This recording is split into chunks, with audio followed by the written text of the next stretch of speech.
स्वागत है दोस्तों एक नए वीडियो में। जैसा कि मैंने वादा किया है, आपको एनसीईआरटी की सारी जो बुक हैं वो मैं आपको कराऊंगा। हिस्ट्री की ऑलरेडी शुरू हो गई है, प्लेलिस्ट बनी है। इस वीडियो को आप क्यों देखें, हमारी एनसीईआरटी सीरीज को आप क्यों देखें, ये जानने के लिए आप हिस्ट्री का जो पहला वीडियो है उसमें मैंने 10 मिनट में बढ़िया से पूरे कोर्स के बारे में समझाया है, जो कि फ्री ऑफ कॉस्ट होने वाला है। आप अगर नए हैं तो उस वीडियो को अवश्य देख कर आएँ। प्लेलिस्ट बनी हुई है, टेलीग्राम लिंक कमेंट सेक्शन में है और डिस्क्रिप्शन में भी है, आप ज्वाइन कर सकते हैं।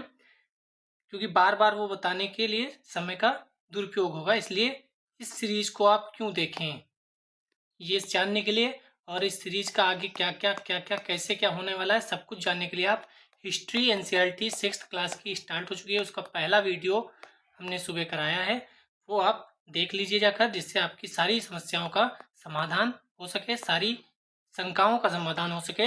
और हम शुरू करते हैं आज का चैप्टर बिना किसी बाधा के। आज चैप्टर 1 है सौरमंडल में पृथ्वी। जैसे कि 6th क्लास की एनसीईआरटी है तो इसमें थोड़ा कम फैक्ट मिलेंगे। जैसे हम आगे बढ़ते जाएंगे 9, 10, 11, 12 तक जाएंगे, वहाँ बहुत ज़्यादा भर भर के आपको कंटेंट मिलेगा। आपको 4 चीज़ें लेकर बैठनी है साथ में, ये भी आप उस वीडियो में बताया, चलो फिर से बता देते हैं। आपके पास एनसीईआरटी की बुक होनी चाहिए, आप सामने ओपन करके रखें। एक ब्लैंक पेज हो या एक कॉपी हो, जो भी आपके पास हो, पेन हो, और अगर हाइलाइटर है तो ठीक, वरना पेन तो जरूर हो। मैं जिस चीज़ को अंडरलाइन करूँ, बॉक्स में बंद करूँ, उसको आप भी कर लीजिए। जो मैं कहूँ कि नोट्स बना लो, उस चीज़ को आप नोट्स बना लेंगे तो सारी समस्याएं अपने आप दूर हो जाएंगी। तो आपको सिर्फ वीडियो देख के जो मैं कहूँ उसके अकॉर्डिंग काम करते रहना है। जियोग्राफी एनसीईआरटी कितनी इंपॉर्टेंट है ये हर साल यूपीएससी अपने एग्जाम के थ्रू बताता रहता है। तो सौरमंडल में पृथ्वी मैं बिल्कुल वैसे पढ़ूंगा जैसे आप स्टार्ट कर रहे हैं यूपीएससी में, आपको कुछ नहीं पता है, आप बस स्टार्ट कर रहे हैं। तो थोड़ा धैर्य रखिएगा, आगे चलते चलते जब आप समझदार होने लगेंगे तब हम स्पीड बढ़ा सकते हैं अपनी। सूर्यास्त के बाद आकाश को देखना कितना अच्छा लगता है। आसमान में पहले 1 या 2 चमकते बिंदु ही दिखते हैं, लेकिन बाद में इनकी संख्या बढ़ती जाती है। आप उनकी गणना नहीं कर सकते। संपूर्ण आकाश में छोटी छोटी चमकदार वस्तुओं से भर जाता है, जिनमें से कुछ चमकीले होते हैं, कुछ धुंधले। ऐसा प्रतीत होता है मानो आकाश में हीरे जड़े हों। इनमें से कुछ टिमटिमाटे प्रतीत होते हैं, लेकिन अगर आप उनको ध्यान से देखेंगे तो आप पाएंगे कि इनमें से कुछ की टिमटिमाहट अन्य से अलग है। ये बिना किसी टिमटिमाहट के चंद्रमा के समान चमकते हैं। इन चमकीली वस्तुओं के साथ आप लगभग प्रतिदिन चंद्रमा को भी देखते हैं। यह अलग अलग समय पर अलग अलग आकार, अलग अलग स्थितियों में दिखाई पड़ता है। आप पूर्ण चंद्र को लगभग 1 महीने में एक बार देखते हैं। लगभग लिखा है, हमेशा नहीं लिखा है। कभी कभी पूर्ण चंद्र 1 महीने में 2 बार भी होता है, तो यहाँ पे आप ध्यान रखिएगा, ये यूपीएससी स्टेटमेंट बना सकता है। आप पूर्ण चंद्र को लगभग 1 महीने में एक बार देख सकते हैं, या पूर्ण चंद्र वाली रात को पूर्णिमा कहते हैं। तो वैसे तो लगभग देखा जाए, जनरली सामान्यता देखा जाए तो 1 महीने में एक पूर्णिमा आती है, लेकिन अगर ऑलवेज जैसा वर्ड वो यूज कर दे, सदैव जैसा वर्ड यूज कर दे, तो वहां पे स्टेटमेंट गलत हो जाएगी। समझ में आया आपको? आगे बढ़ते हैं। 15 दिन के बाद आप इसे नहीं देख सकते, या नए चंद्रमा की रात यानी अमावस्या होती है। तो जिस दिन पूर्ण चंद्र होगा उस दिन चंद्रमा पूर्णिमा बोलेंगे, और जिस दिन चंद्रमा नहीं दिखाई देगा उस दिन अमावस्या बोलेंगे। ऐसी रात में अगर आसमान साफ है तो आप आसमान का अवलोकन अच्छी तरह से कर सकते हैं। जब चंद्रमा नहीं है, जब अमावस्या, तब की बात कही जा रही है। तो इसमें अगर हम कहें तो सबसे इम्पोर्टेंट क्या है आपको याद रखना, अगर आप नोट्स बना रहे हैं तो पहली तो आप बात याद रखो, पूर्ण चंद्र को लगभग 1 महीने में एक बार देख सकते हैं। सदैव जैसा वर्ड आ जाए तो गलत हो जाएगा, ठीक है? स्टेटमेंट पहले यह ध्यान रखना है। पूर्ण चंद्र वाली रात को पूर्णिमा कहते हैं, और जिसमें चंद्रमा नहीं होता उसे अमावस्या कहते हैं। बहुत कन्फ्यूजन होती है, लेकिन आप लोग इसको ध्यान से बिठा लें दिमाग में कि जिसमें पूर्ण चंद्र होगा वो पूर्णिमा, पूर्ण से ही पूर्णिमा याद रखो, पूर्ण पूर्णिमा, पूर्ण चंद्र पूर्णिमा, और जिसमें नहीं होता वो अमावस्या। क्या आपको इस बात पर आश्चर्य नहीं होता कि हम दिन के समय चंद्रमा एवं इन सभी छोटी चमकीली वस्तुओं को क्यों नहीं देख पाते? ऐसा इसलिए है क्योंकि सूर्य के अत्यधिक तेज प्रकाश के कारण रात के समय चमकने वाली वस्तुओं को हम दिन में नहीं देख पाते। सूर्य, चंद्रमा तथा वे सभी वस्तुएं जो रात के समय आसमान में चमकती हैं खगोलीय पिंड कहलाते हैं। तो खगोलीय पिंड कौन से हैं? वे सभी वस्तुएं, सभी। यही शब्दों का हेरफेर यूपीएससी करता है और एनसीईआरटी से सीधे कॉपी पेस्ट करता है लाइन। बस इन शब्दों के हेरफेर से हम फंस जाते हैं और हम सही से नहीं पढ़ते। हम पढ़ते हैं तो आप सही बताइएगा कि पहला पेज आपने पढ़ा यूपीएससी के लिए एनसीईआरटी का, क्या आपने ऐसे पढ़ा या पढ़ते चले गए कि हाँ बस पढ़ते चले जाए? ये एक्सपेक्टेड क्वेश्चंस हो सकते हैं, ऐसे ही पीवाईक्यू में आते हैं। तो मैं फिर कह रहा हूँ, ये वीडियो क्यों देखें आप, मेरी एनसीईआरटी क्यों देखें? आप उस हिस्ट्री का प्लेलिस्ट बनी हुई है, पहला वीडियो अवश्य देखें। 10 मिनट में मैंने बहुत अच्छे से क्लियर किया है क्या आगे होने वाला है, सब कुछ आप अवश्य देख कर आए। तो सभी वस्तुएं जो रात के समय आसमान में चमकती हैं खगोलीय पिंड हैं। कुछ खगोलीय पिंड बड़े आकार वाले तथा गर्म होते हैं। ये गैसों से बने हैं, तो गर्म गैसों से बने हैं। कथन कारण का क्वेश्चन यहाँ से बन सकता है। इनके पास अपनी उष्मा तथा प्रकाश होता है, अपनी उष्मा तथा प्रकाश होता है, जिसे वे बहुत बड़ी मात्रा में उत्सर्जित करते हैं। इन खगोलीय पिंडों को तारा कहते हैं। सूर्य भी एक तारा है। तो तारे की विशेषता क्या क्या यहाँ पर बता दी गई, फिर आप नोट करिए, अंडरलाइन करिए, जो भी मन हो वो करिए। कुछ खगोलीय पिंड बड़े आकार वाले गर्म होते हैं, ये गैसों से बने होते हैं। यहाँ कह देगा कैसे, कुछ जगह क्या कह देगा, चट्टानों से बने हैं। कथन में कहेगा ये बड़े आकार के गर्म होते हैं, कारण में कहेगा क्योंकि ये चट्टानों से बने हैं। तो चट्टानों से नहीं, क्या गैसों से बने हैं। इनके पास अपनी उष्मा होती है और अपना प्रकाश होता है। वहां पे क्या लिख देगा, ये सूर्य से उष्मा तथा प्रकाश ग्रहण करते हैं, जबकि सूर्य खुद एक तारा है और सभी तारों के पास अपना प्रकाश और अपनी उष्मा होती है। ठीक है, आगे बढ़ते हैं।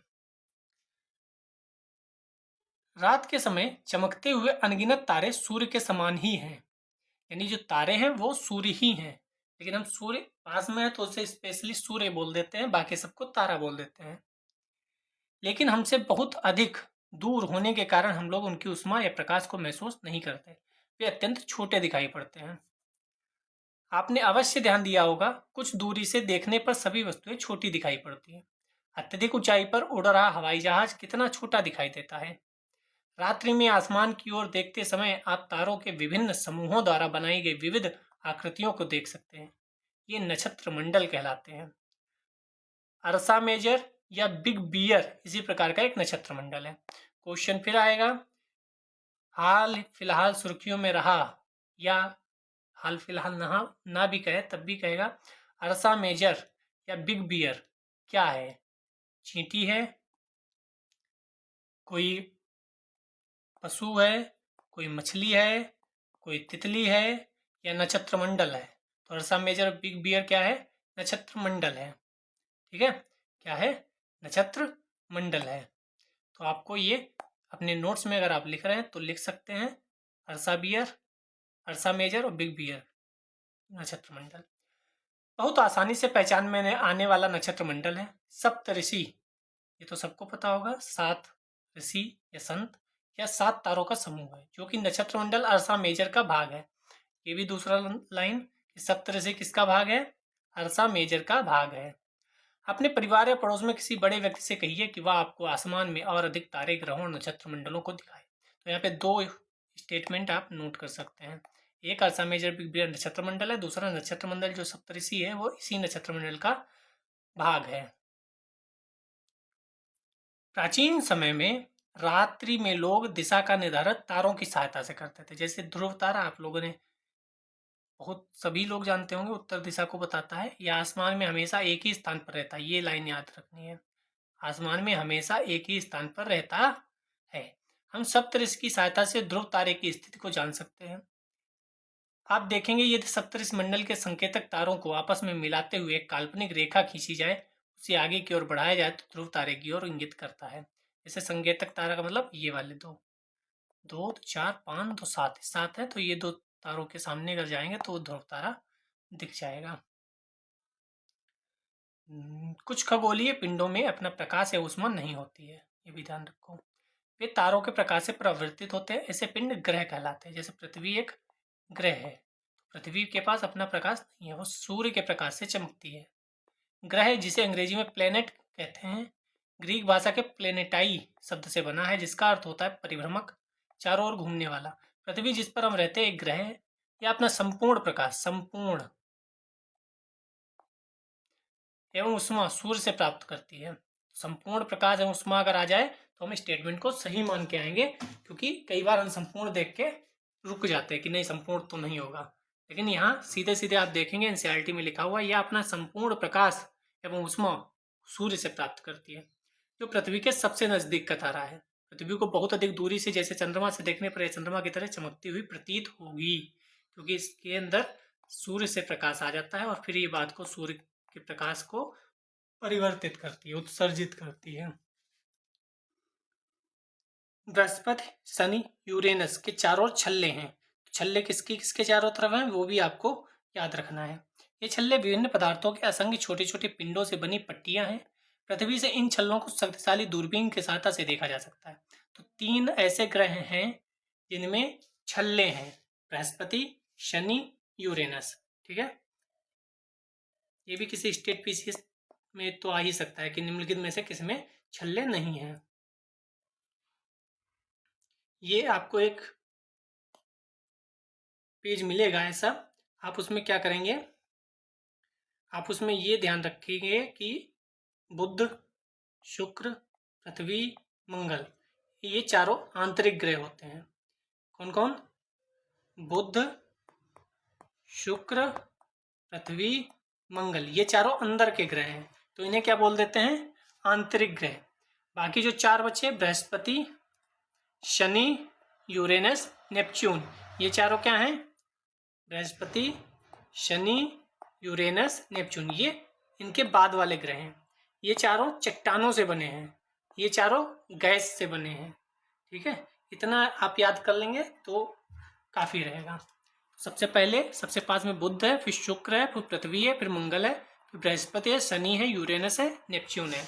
ये चारों चट्टानों से बने हैं और ये चारों गैस से बने हैं।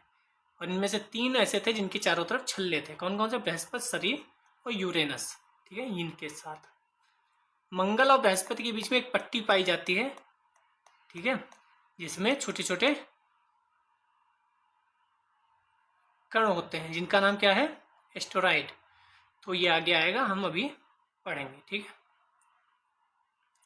आसमान में दिखने वाले चंद्रमा एक उपग्रह है। चंद्रमा क्या है? उपग्रह है। यह हमारी पृथ्वी का सहचर है। सहचर का मतलब साथ में घूम रहा है। इसके चारों ओर चक्कर लगाता है। हमारी पृथ्वी के समान 7 अन्य ग्रह हैं जो सूर्य से प्रकाश एवं ऊष्मा प्राप्त करते हैं। उनमें से कुछ के पास अपने चंद्रमा भी हैं। जैसे हमारे पास पृथ्वी के पास चंद्रमा है अपना, बृहस्पति के पास है, शनि के पास है, इन सब के पास अपना चंद्रमा भी है। संख्या पूछी नहीं जाती है, स्टेट पीसीएस वगैरह में पूछ ली जाती है, तो वो भी याद करनी पड़ सकती है अगर आप स्टेट पीसीएस वगैरह की तैयारी कर रहे हैं। सौरमंडल। सौरमंडल किसे कहते हैं? सूर्य, 8 ग्रह, उनके उपग्रह तथा कुछ अन्य खगोलीय पिंड जैसे क्षुद्र ग्रह, उल्का पिंड मिलकर सौरमंडल का निर्माण करता है। यहाँ से स्टेटमेंट क्या बनाएगा यूपीएससी? सूर्य और 8 ग्रह मिलकर सौरमंडल का निर्माण करते हैं। सूर्य और 8 ग्रह मिलकर नहीं, बल्कि सूर्य, 8 ग्रह, उनके उपग्रह और कुछ अन्य खगोलीय पिंड, ये सब मिलकर सौरमंडल का निर्माण करते हैं। उसे हम सौर परिवार का नाम देते हैं, जिसका मुखिया सूर्य है।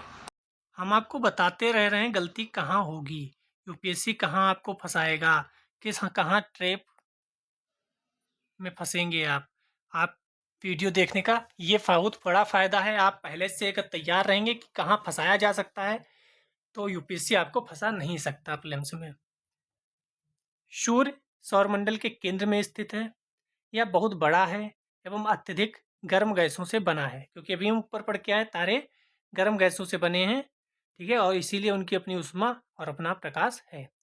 पहले लोग क्या कहते थे? पृथ्वी केंद्र में है, सूर्य चंद्रमा सब आसपास घूम रहे हैं, लेकिन बात को पता चला सूर्य केंद्र में है, पृथ्वी और ग्रह उसके चारों तरफ घूम रहे हैं और चंद्रमा पृथ्वी के चारों तरफ घूम रहा है। इसका खिंचाव बल इससे सौरमंडल को बांधे रखता है। यानी सूर्य है सबको अपनी तरफ खींचे रखता है। सूर्य सौरमंडल के लिए प्रकाश एवं उष्मा का एकमात्र स्रोत है। आप देखिए बार बार ऐसे टर्म आ रहे हैं जिसको देख के आप यूपीएससी में क्वेश्चन गलत करके आ सकते हैं। कहीं सदैव है, कहीं एकमात्र है, कहीं केवल है। तो ये सब शब्दों को आप अवश्य ध्यान रखें। जहाँ पर मैं ब्लू कलर से सर्किल कर रहा हूँ या आपको बता दे रहा हूँ कि यहाँ ध्यान रखिए, यहाँ पे क्वेश्चन मार्क मैं बना देता हूँ। उन सब जगह पर आप भी क्वेश्चन मार्क बना सकते हैं, वहाँ पे पी लिख सकते हैं, यानी प्रीलिम्स में यहाँ ट्रैप किया जा सकता है। बाकी आपकी मर्जी, अगर आप समझ लेंगे तो यूपीएससी में फायदा बहुत रहेगा। लेकिन हम इसकी अत्यधिक तेज उष्मा को महसूस नहीं करते हैं, क्योंकि सबसे नज़दीक का तारा होने के बावजूद यह इस हमसे बहुत दूर है। सूर्य पृथ्वी से लगभग 15 करोड़ किलोमीटर दूर है। एकमात्र ऐसा है जो प्रकाश ऊष्मा देता है। हमें प्रकाश ऊष्मा सूर्य से मिलती है, लेकिन बहुत कम मिलती है क्योंकि बहुत दूर है। अगर पास में होते तो शायद समस्या विकट होती और जीवन संभव नहीं होता।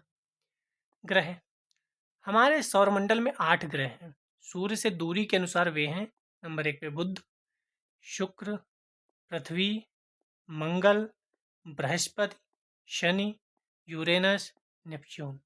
ये my very efficient mother just serve, ये याद रखना है। मैं तो ऐसे याद रखता हूँ, मैं आपको बता दूँ, आपको अच्छा लगे तो आप याद कर सकते हैं वैसे। ठीक है, तो बुध से उठाओ।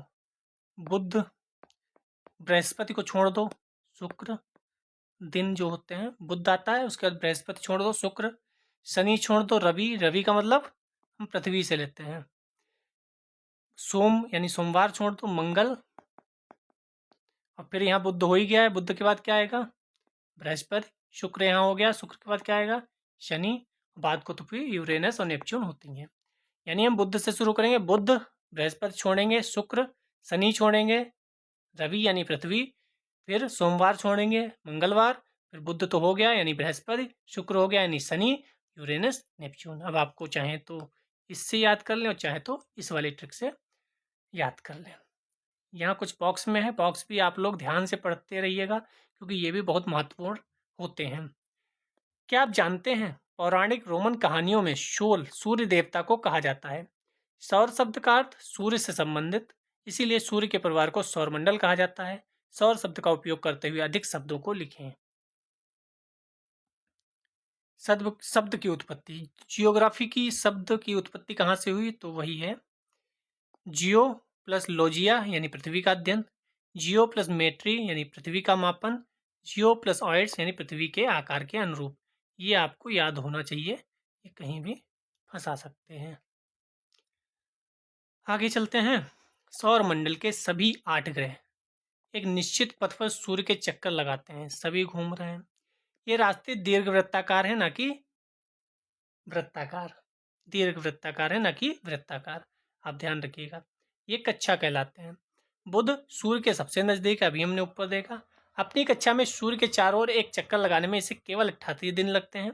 याद नहीं करने की जरूरत है क्योंकि सारे कहाँ याद करोगे, अपना पृथ्वी का याद रहे बहुत है। शुक्र को पृथ्वी का जुड़वा ग्रह माना जाता है, लेकिन ये लाइन याद रखनी है। किस ग्रह को पृथ्वी का जुड़वा ग्रह कहा जाता है? शुक्र को। ठीक है, क्योंकि इसका आकार एवं आकृति लगभग पृथ्वी के समान है। अभी तक प्लूटो भी एक ग्रह माना जाता था, परंतु 2006 में यह निर्णय लिया गया कि प्लूटो एक पौना ग्रह नहीं है। रात में आसमान को देखकर मनुष्य हमेशा से मोहित हुआ है। खगोलीय पिंडों एवं उनकी गति के संबंध में अध्ययन करने वालों को खगोल शास्त्री कहते हैं। आर्यभट्ट प्राचीन भारत के प्रसिद्ध खगोल शास्त्री थे। उन्होंने कहा था कि सभी ग्रह चंद्रमा परावर्तित सूर्य प्रकाश के कारण चमकते हैं। आज विश्व के सभी भागों में खगोलविद ब्रह्मांड के रहस्यों को खोजने में लगे हैं। आपको आर्यभट्ट के बारे में और ज़्यादा जानकारी पढ़नी चाहिए। हिस्ट्री में इनकी बुक बहुत पूछी जाती है और ये किसके समकालिक थे, इसके समकालीन थे, ये भी बहुत पूछा जाता है। आपको पता होगा अगर आप यूपीएससी की प्रिपरेशन कर रहे हैं। प्रकाश की गति लगभग 3 लाख किलोमीटर प्रति सेकंड है। इस गति के बावजूद सूर्य के प्रकाश को पृथ्वी पर पहुंचने में 8 मिनट का समय लगता है। ठीक है, सूर्य से दूरी के हिसाब से पृथ्वी तीसरा ग्रह है। आकार में यह 5वां सबसे बड़ा ग्रह है। यह ध्रुवों के पास थोड़ी चपटी है, बिल्कुल सर्किल नहीं है, बल्कि यहाँ थोड़ी चपटी है और यहाँ थोड़ा बाहर की तरफ है। यही कारण है इसके आकार को भूआब कहा जाता है। भूआब का अर्थ है पृथ्वी के समान आकार। पृथ्वी भूआब आकार की है, ठीक है। जीवन के लिए अनुकूल परिस्थितियां संभवतः केवल पृथ्वी पर ही पाई जाती हैं। संभवतः ध्यान रखिएगा, क्योंकि अभी हमें पता नहीं है कहाँ क्या है, इसीलिए हम संभवतः का यूज करते हैं कि संभवतः केवल पृथ्वी पर ही पाई जाती हैं। जानकारी संभवतः में है, क्लियर नहीं है। पृथ्वी ना तो अधिक गर्म है ना ही अधिक ठंडी। यहाँ पानी एवं वायु उपस्थित है जो हमारे जीवन के लिए आवश्यक है। वायु में जीवन के लिए आवश्यक गैसें जैसे ऑक्सीजन मौजूद है। इन्हीं कारणों से पृथ्वी सौरमंडल का सबसे अद्भुत ग्रह है। अंतरिक्ष से देखने पर पृथ्वी नीले रंग की दिखाई देती है, क्योंकि यहाँ 2/3 सतह पानी से ढका हुआ है। नील आर्मस्ट्रांग पहले व्यक्ति थे जिन्होंने 20 जुलाई 1969 को सबसे पहले चंद्रमा की सतह पर कदम रखा। मालूम करो कि क्या कोई भारतीय चंद्रमा पर गया है। आप कमेंट सेक्शन में बताएंगे उनका नाम जो चंद्रमा पर गया है भारतीय। मैं देखूंगा जरूर कि किसने बताया।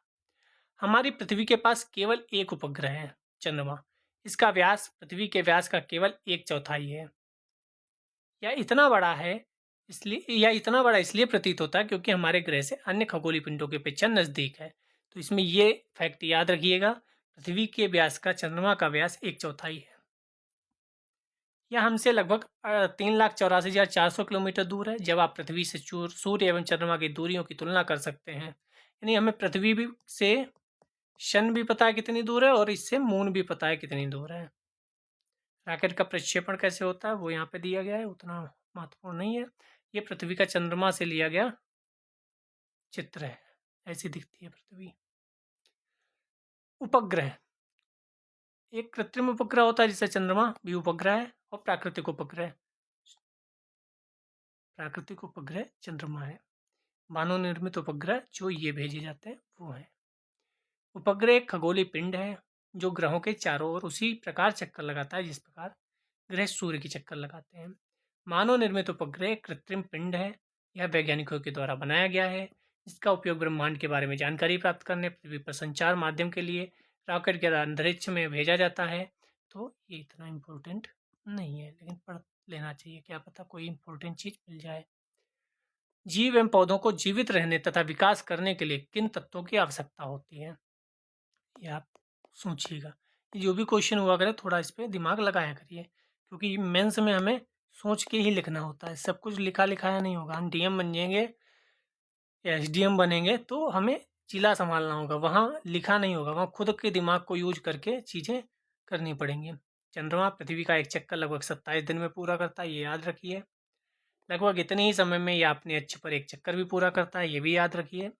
स्टेटमेंट क्या बनेगा, चंद्रमा पृथ्वी का चक्कर जितने दिन में पूरा करता है लगभग उतने ही दिन में अपने अक्ष पर भी एक चक्कर पूरा करता है। इसके परिणाम स्वरूप पृथ्वी से हम चंद्रमा का केवल एक ही भाग देख पाते हैं, ये भी स्टेटमेंट बन सकता है। कथन कारण में क्या कथन होगा, जो कि इसमें क्वेश्चन बहुत आ रहे हैं कथन कारण के। कथन क्या होगा, पृथ्वी से हमें चंद्रमा का केवल एक ही भाग दिखाई पड़ता है। कारण क्या होगा, क्योंकि चंद्रमा पृथ्वी का एक चक्कर और अपने अक्ष पर चक्कर समान समय में लगाता है या पूरा करता है। तो कथन भी सही है, कारण भी सही है, उसकी व्याख्या भी कर रहा है। समझ में आया। तो एक्सपेक्टेड क्वेश्चंस ऐसे हम बताते रहते हैं, कहाँ यूपीएससी आपको फंसाएगा। आप या तो प्री के लिए पी लिख सकते हैं, या आप क्यू बना सकते हैं, या आप क्वेश्चन मार्क बना सकते हैं, जो आपको ठीक लगे। जब आप रिवाइज करेंगे तो आपको पता चलेगा कि हाँ यहाँ पर थोड़ा सा हमें संभल के चलना है। अभी से करते रहेंगे तो यूपीएससी प्रीलिम्स में बहुत फ़ायदा होने वाला है, इसलिए मैं इस तरीके से पढ़ा रहा हूँ। वरना 4 पॉइंट हैं इसमें, पीपीटी बनाओ, ख़त्म करो, ज़्यादा झंझट ही नहीं। चंद्रमा की परिस्थितियां जीवन के लिए अनुकूल नहीं हैं। इसकी सतह पर पर्वत, मैदान, गड्ढे हैं जो चंद्रमा की सतह पर छाया बनाते हैं। पूर्णिमा के दिन चंद्रमा पर इनकी छाया को देखा जा सकता है। तो चंद्रमा की परिस्थितियां जीवन के लिए अनुकूल नहीं हैं, ये लिखा है एनसीईआरटी में। अगर स्टेटमेंट आएगा तो आप सही करके आएंगे, क्योंकि एनसीईआरटी साफ साफ कह रही है चंद्रमा की परिस्थितियां जीवन के लिए अनुकूल नहीं है। ठीक है। क्षुद्र ग्रह क्या होते हैं, तारों, ग्रहों एवं उपग्रहों के अतिरिक्त असंख्य छोटे पिंड भी सूर्य के चारों ओर चक्कर लगाते हैं। जो मैंने बोला था, कौन कौन सी? मंगल और बृहस्पति के बीच में जो पट्टी थी वहाँ क्षुद्र ग्रह होते हैं। ये मंगल और बृहस्पति की कक्षाओं के बीच पाए जाते हैं। आपको ये लाइन नोट करनी चाहिए या इसे अंडरलाइन करना चाहिए। क्षुद्र ग्रह मंगल एवं बृहस्पति की कक्षाओं के बीच पाए जाते हैं। वैज्ञानिकों के अनुसार क्षुद्र ग्रह ग्रह के ही भाग होते हैं जो कि बहुत वर्ष पहले विस्फोट के बाद टूट कर अलग हो गए। मान लो एक कोई ग्रह था, यहाँ से एक पत्थर टूटा और ये अलग हो गया, तो यही क्या बन गया? क्षुद्र ग्रह बन गया। उल्का पिंड क्या होते हैं? इनमें बहुत कम कम अंतर होता है, लेकिन कई बार डिफिनीशन ही पूछ दी जाती है कि ये क्षुद्र ग्रह होते हैं, ये उल्का पिंड होते हैं। तो एक सही, दो सही, एक या दोनों दोनों सही, ये ना तो एक ना दो, वो वाला स्टेटमेंट बनेगा। सूर्य के चारों ओर चक्कर लगाने वाले पत्थरों के छोटे छोटे टुकड़ों को उल्का पिंड कहते हैं। कभी कभी ये उल्का पिंड पृथ्वी के इतने नजदीक आ जाते हैं कि इनकी प्रवृत्ति पृथ्वी पर गिरने की होती है। इस प्रक्रिया के दौरान वायु के साथ घर्षण होने के कारण ये गर्म होकर जल जाते हैं। फलस्वरूप चमकदार प्रकाश उत्पन्न होता है। कभी कभी कोई उल्का पूरी तरह जले बिना पृथ्वी पर गिरता है, जिससे धरातल पर गड्ढे बन जाते हैं। यानी मान लो ये पृथ्वी है, ये इसका वायुमंडल है, उल्का पिंड यहाँ से आया, जैसे इसमें आएगा वो जल जाएगा। पूरा जल गया तो ठीक, नहीं तो जहाँ गिरता है वहाँ पे थोड़ा सा गड्ढा बन जाता है। क्या आपने तारों वाले खुले आकाश में एक ओर से दूसरी ओर तक फैली चौड़ी सफेद पट्टी की तरह एक चमकदार रास्ते को देखा है, जैसे ये बना हुआ है? यह लाखों तारों का समूह है। इस पट्टी को आकाश गंगा कहते हैं। हमारा सौरमंडल इस आकाश गंगा का एक भाग है। हमारी आकाश गंगा का नाम क्या है? मिल्की वे। हमारी आकाश गंगा का नाम क्या है? मिल्की वे। आपको याद रखना है। प्राचीन भारत में इसकी कल्पना आकाश में प्रकाश की एक बहती नदी से की गई थी। इस प्रकार इसका नाम आकाश गंगा पड़ा था। आकाश गंगा नाम क्यों पड़ा? क्योंकि ये एक नदी की तरह का प्रकाश दिखा, तो आकाश में गंगा है, इसलिए इसका आकाश गंगा नाम पड़ गया। करोड़ों तारे, बादल, गैस की एक प्रणाली, इस प्रकार की लाखों आकाश गंगाएं मिलकर ब्रह्मांड का निर्माण करती हैं। यानी पृथ्वी जैसे कई ग्रह हैं, फिर वैसे कई सौर ग्रह, सौरमंडल हैं, फिर उन सौरमंडल से मिलकर आकाश गंगाएं बनती हैं। उन सब आकाश गंगाओं से मिलकर पूरा ब्रह्मांड बनता है। ब्रह्मांड की विशालता की कल्पना करना अत्यंत कठिन है। वैज्ञानिक अभी भी इसके बारे में अधिक से अधिक जानकारी एकत्रित करने में जुटे हैं। इसके आकार के संबंध में हमें कोई जानकारी नहीं है। कितना बड़ा है पता नहीं। हम यहाँ पर हैं, ज़्यादा से ज़्यादा हम इतना दूर का देख पा रहे हैं अभी, मंगल, सूर्य और यहीं शनि शुक्र तक। ठीक है, अब इसके बाद कितना विस्तारित है कुछ नहीं पता, लेकिन फिर भी हम जानते हैं कि हम सभी इस ब्रह्मांड का हिस्सा है। जैसे यहाँ बताया गया भी है, ये पृथ्वी है, ये हम हैं, हमारा घर मान लो। फिर ये पृथ्वी है हमारी, जैसे कई लोग पृथ्वी पर रहते हैं। पृथ्वी जैसे कई ग्रह मिलकर एक सौरमंडल का निर्माण करते हैं। कई सौरमंडल मिलकर एक आकाश गंगा का निर्माण करती हैं। कई आकाश गंगाएं मिलकर ब्रह्मांड का निर्माण करती हैं। क्या ब्रह्मांड के साथ अपना संबंध बता सकते हैं? तो जैसे हम तो अभी इतना जानते होंगे, पृथ्वी के वैज्ञानिक अभी इतना जानते होंगे, लेकिन ये ब्रह्मांड बहुत बड़ा है। पृथ्वी सौरमंडल का एक भाग है। हमारा सौरमंडल मिल्की वे का एक भाग है, ब्रह्मांड का हिस्सा है। ठीक है, आपको ये क्वेश्चन तो अवश्य करने चाहिए। बाकी ये तो अगर आपकी इच्छा हो तो आप इसे कर सकते हैं। क्वेश्चन करने चाहिए लास्ट में, जिससे आपको पता चले कि आपने जो पढ़ा है वो दिमाग में बैठा या नहीं। किस ग्रह को पृथ्वी के जुड़वा ग्रह के नाम से जाना जाता है? बृहस्पति, शनि या शुक्र? अभी हमने देखा था शुक्र को पृथ्वी का जुड़वा ग्रह कहा जाता है। सूर्य से तीसरा सबसे नजदीक ग्रह कौन सा है? तो फिर से याद करो, बुध, बृहस्पति नहीं लिखेंगे, शुक्र, शनि नहीं लिखेंगे, रवि, रवि मतलब पृथ्वी, फिर सोमवार नहीं लिखेंगे, मंगलवार लिखेंगे, बुध नहीं लिखेंगे, बृहस्पति लिखेंगे, शुक्र नहीं लिखेंगे, शनि लिखेंगे, फिर नेपच्यून और यूरेनस तो है ही, यूरेनस नेपच्यून। तो तीसरा ग्रह कौन है? पृथ्वी। सभी ग्रह सूर्य के चारों ओर किस प्रकार के आकार में? तो अभी हमने देखा था दीर्घ वृत्ताकार। वृत्तीय पथ नहीं, ये ध्यान रखना। ध्रुव तारे से किस दिशा का ज्ञान होता है? उत्तर दिशा का। क्षुद्र ग्रह किन कक्षाओं के बीच पाए जाते हैं? शनि, बृहस्पति नहीं, पृथ्वी, मंगल नहीं, मंगल और बृहस्पति के बीच पाए जाते हैं। खाली स्थान भरना आपकी जिम्मेदारी है।